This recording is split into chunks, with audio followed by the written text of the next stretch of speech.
When it comes to Swiss darning a hole that is more than one row high, there are a few extra tips and tricks that you can use to make things easier. The first technique I want to show you is how to use pins to help rebuild the stitches.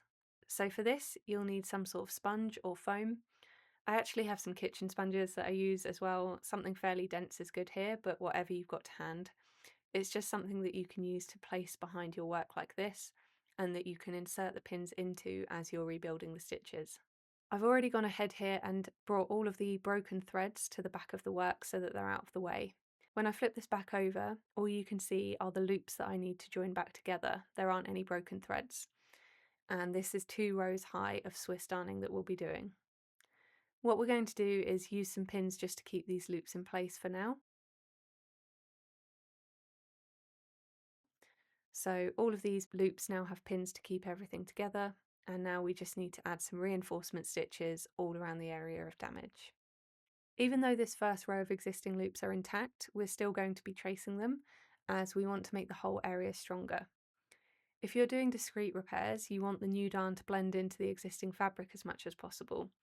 So whereas with visible darns I tend to do a square shape or an intentional shape, what I'm going to show you here is a way to stagger the stitches slightly so that you end up with a more organic set of stitches.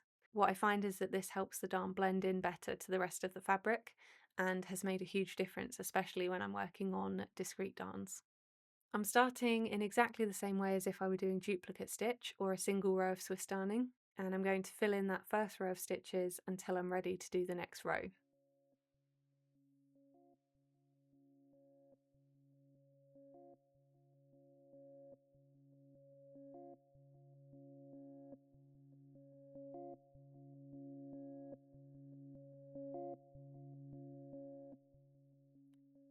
So here where I've got the pins, I'm just going to loop my thread around the pin and move across.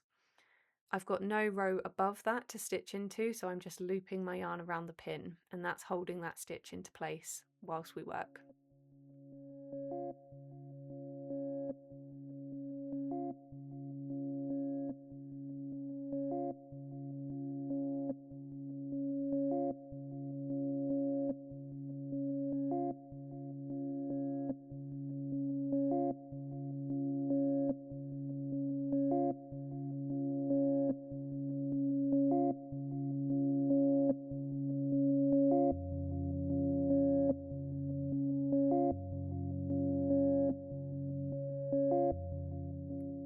I'm going to do one more stitch here, and then I'm going to show you what I meant about staggering these stitches.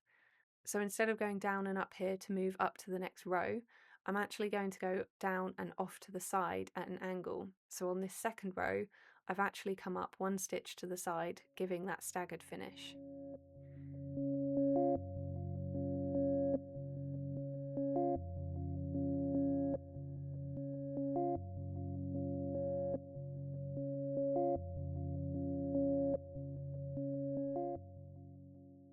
I'm now ready to start using these pins, so what I'm going to do when I finish making this V-stitch here, I'll be going down into my yarn on the previous row and then up through the loops on my next stitch. But I'm also going through where the pin currently is.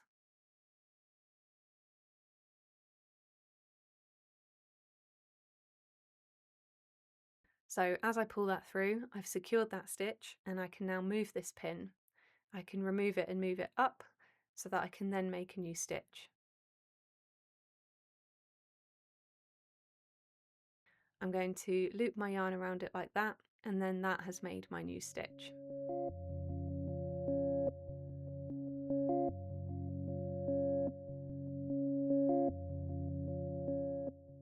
I'll show you that again.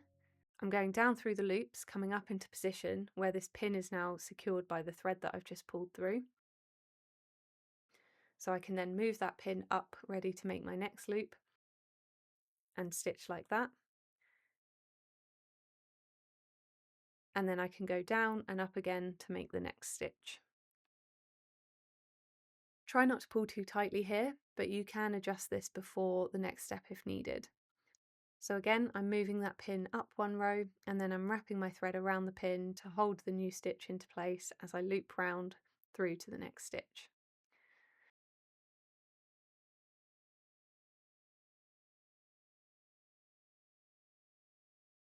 So you can start to see those stitches building up, and they're currently just held into position by those pins.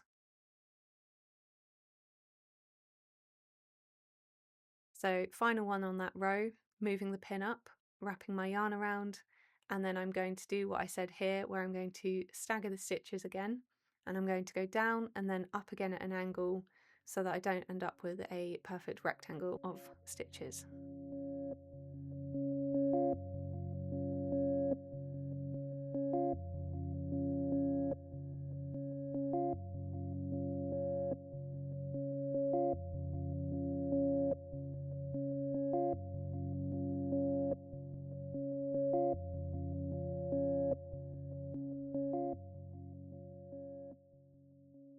And now this is our second row of Swiss darning, but this is also where we're going to be connecting these two rows back together again.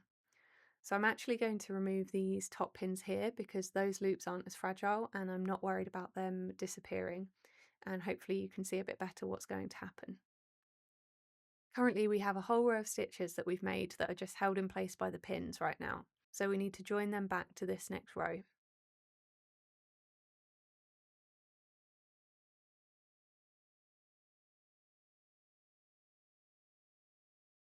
So I'm going down and then picking this stitch up, and as I pull that through I can then get rid of this pin because my thread is now holding that stitch securely.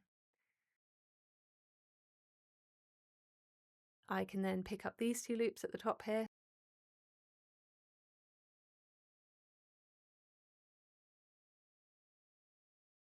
and then I'm going to go back into that stitch that I just came out of and then move across to the next stitch with a pin in it.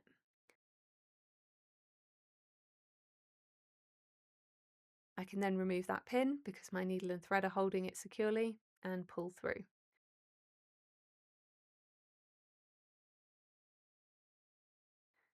So again, going through these loops at the top of the work, pulling those through and then going back into that new stitch again and then into the stitch next to it, removing the pin and pulling through.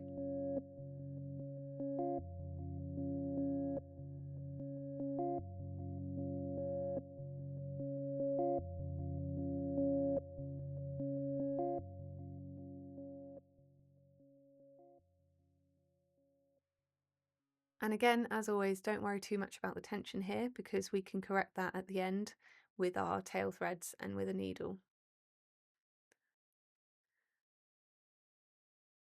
So picking up the next loop, pulling out the pin and then closing up that last broken stitch.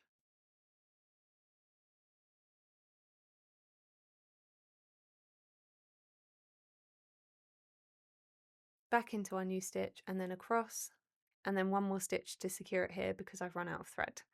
Ideally we would move up to the next row, but I'll just have to join in a new piece of yarn to do that.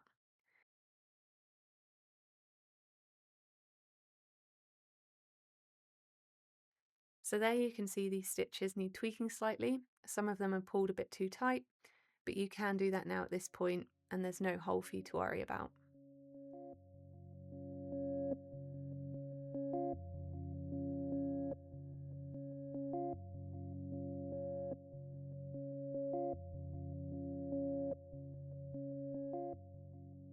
I'll add my final top row here, so I also don't need this sponge anymore, and then we'll make some adjustments to the tension.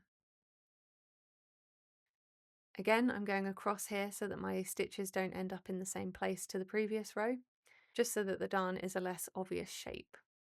This row is just a strengthening row, but I am picking up those new stitches, which will hopefully help us to balance out the tension with the existing stitches.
And then it's just a case of adjusting those stitches, evening everything out so that they look the same as the existing stitches.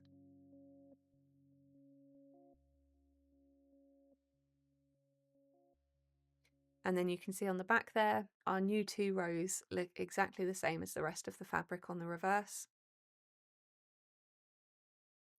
And on the front, you've got your 2 new rows of stitching.